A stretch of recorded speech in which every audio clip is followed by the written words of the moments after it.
Parole de Dieu quotidienne.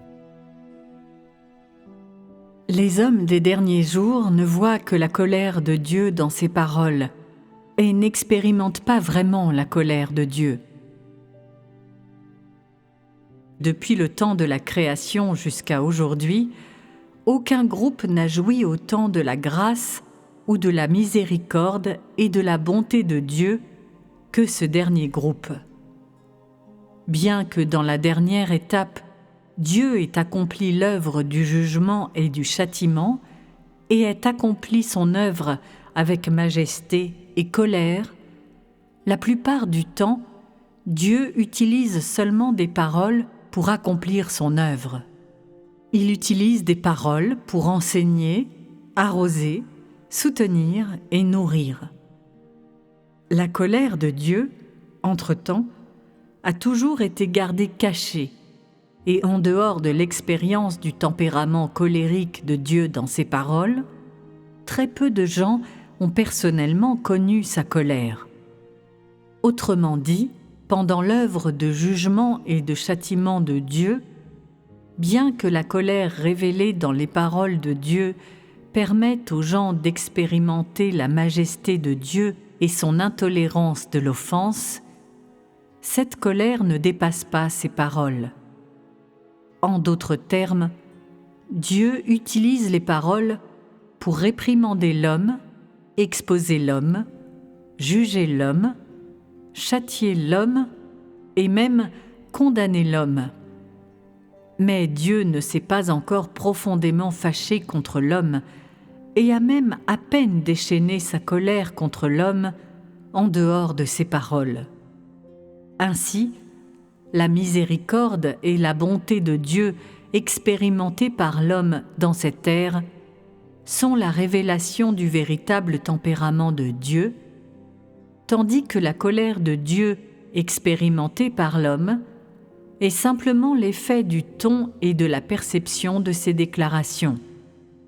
Beaucoup de gens prennent à tort cet effet comme la véritable expérience et la vraie connaissance de la colère de Dieu. Par conséquent, la plupart des gens croient qu'ils ont vu la miséricorde et la bonté de Dieu dans ses paroles, qu'ils ont aussi vu l'intolérance de Dieu envers l'offense de l'homme, et la plupart d'entre eux en sont même venus à apprécier la miséricorde et la tolérance de Dieu envers l'homme. Mais peu importe à quel point est mauvais le comportement de l'homme ou corrompu son tempérament, Dieu a toujours enduré.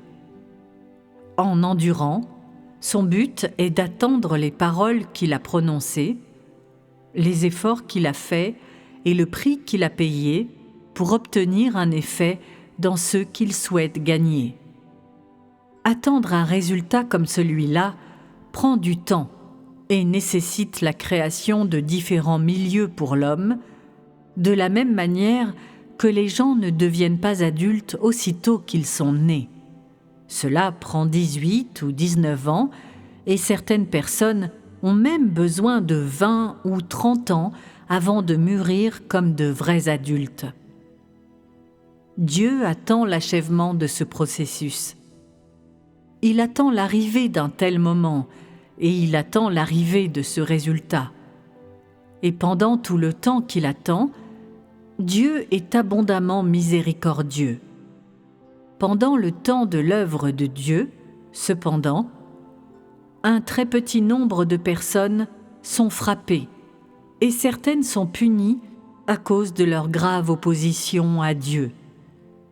De tels exemples sont une preuve encore plus grande du tempérament de Dieu qui ne tolère pas l'offense de l'homme, et il confirme pleinement l'existence réelle de la tolérance et de l'endurance de Dieu envers les élus. Bien sûr, dans ces exemples typiques, la révélation d'une partie du tempérament de Dieu dans ces personnes n'affecte pas le plan de gestion global de Dieu.